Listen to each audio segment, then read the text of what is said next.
I want to welcome us back to the First Influences YouTube channel where we talk about the latest news and development in the world of sports all around us. The UEFA, which is the host of the or the owners of Euro 2020 or Euro 2021, was almost thrown into mourning by the collapse of Christian Eriksen on the ongoing tournament. Christian Eriksen is in stable condition after suffering what doctor said was a cardiac arrest during opening in Euro 2020 match on Saturday with Finland, which ended in 1-0 in favour of Finland. The Danish footballer is awake in the hospital and has since sent his greeting to his teammates while he remains under examination following his collapse in Copenhagen. The Denmark team doctor Morten Boesen told a news conference that the test on the player so far looks fine, adding that Eriksen was gone before resuscitation efforts began. Mr. Boesen added how close we were. He said, "I don't know, we got him back after one defib, so that's quite fast. We don't have any explanation why it happened. The details about what happened." He went on to say, "I'm not quite sure of all this because I'm not a cardiologist. I will leave that to the experts. I didn't see it live. I only saw it on screen afterwards." I'm going to be talking to us about some technicalities about defibrillator, CPR. So some people might be wondering amongst all our viewers that why are we talking about this? It's important we talk about this because it's a process to learn, to gain some things, to share things, the research I carried out with our viewers on here. And of course, I'm not an expert in that field. I had to go and do some research to be able to give our viewers back what are all my findings. A cardiac arrest occurs when the heart stops completely. According to the British Heart Foundation, because we are based in the UK, according to the British Heart Foundation, a heart attack is a condition that slows down blood circulation. That is the patient is likely awake for. Earlier on Sunday, the Danish FA, in a tweet that the 29-year-old has been in contact with the squad on Sunday as he continues to recover from the incident in Copenhagen.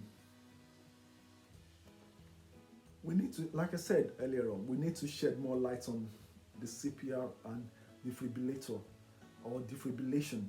It's just a process of us knowing more about this condition, which is heart attack. It might happen anywhere when we least expect, and what we need to do.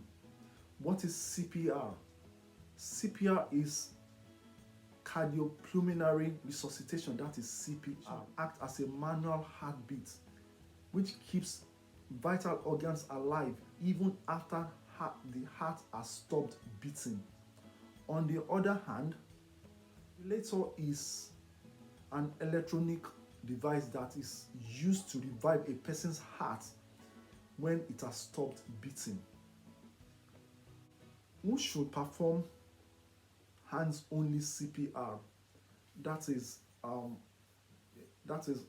hands-only CPR. Who can perform it? Hands-only CPR is intended for anyone who witnessed a teen or adult's collapse. Without CPR, brain damage occurred within minutes of the brain being deprived of oxygen, and after 10 minutes without CPR or a shock from defibrillator, there is a very little chance of survival. So that means anyone can perform it. A defibrillator is a life-saving machine that gives the heart an electrical shock during a cardiac arrest. This is called defibrillation. Many people think that defibrillation starts the heart after it has stopped. This is not the case. Defibrillation stops a heart which is beating ineffectively and allows it to restart in a natural rhythm. I know I'm going, I know some people will be like, you're going so deep, but we need to, I'm sure you can understand this. When you sit back and watch this video, I implore you to watch it to the end, to watch this video and share it. It's very, very important to every one of us. It might become useful to us anytime and anywhere. So, cardiac arrest occurs when the heart stops pumping blood around the body. When someone has an heart attack, the earlier they are defibrillated, the better the chances of survival. I need to reiterate this. If the heart can be shot quickly with a defibrillator within minutes after collapse, a normal heart rhythm may be restored and many victims can survive.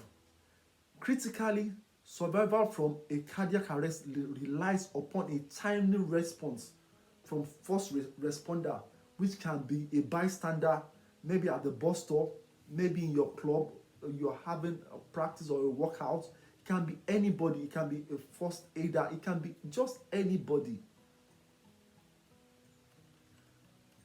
I implore you once again to please subscribe to our channel to learn more about latest development in the world of sports. Let's go back. Once the heart stops beating effectively, the flow of oxygenated blood around the body reduces and eventually stops. Vital organs will start to die when they lose the supply of oxygen-rich blood. The brain, for example, will start to die within minutes. Only CPR and early defibrillation is extremely important following a cardiac arrest. The earlier effective CPR is being performed, defibrillation is received, the higher chances of survival, like I stated earlier on. Can you do a CPR with a defibrillator? The answer is yes, it is safe.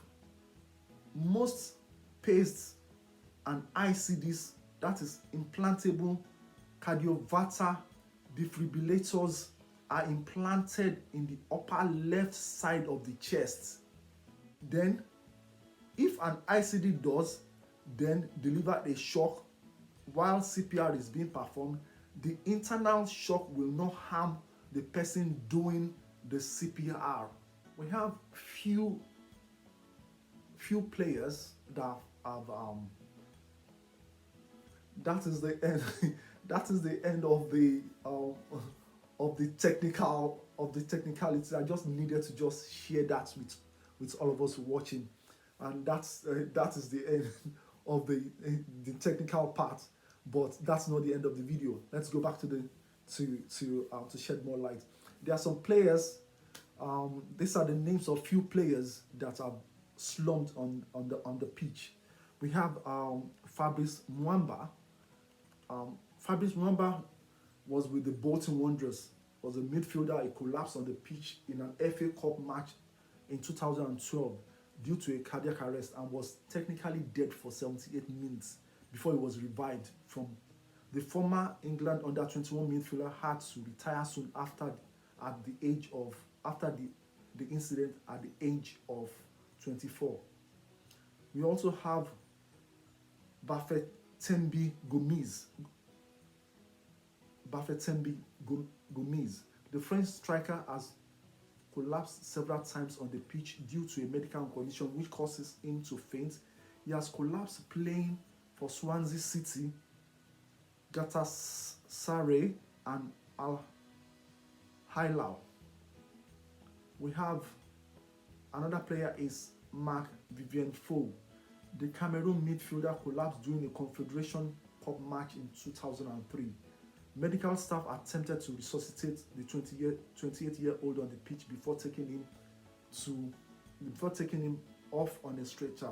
However, they failed in the attempt to restart his heart, and it was pronounced dead. Antonio Puerta,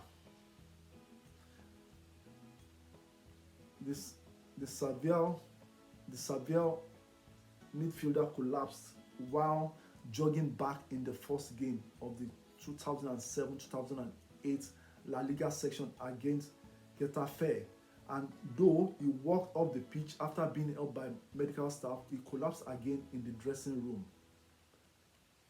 Puerta, a Spain international, was rushed to the hospital where he died 3 days later of multiple organ failure due to a cardiac arrest at the age of 22. Cheick Touré, 4 months after leaving Newcastle, the midfielder fainted during a training session with a Chinese club in Beijing Enterprises. The 30-year-old Ivorian died in the hospital.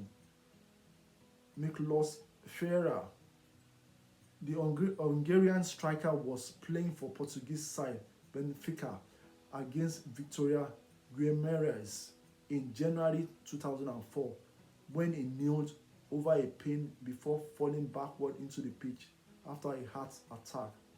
Medics attempted to resuscitate the unconscious 24-year-old before he was taken to the hospital.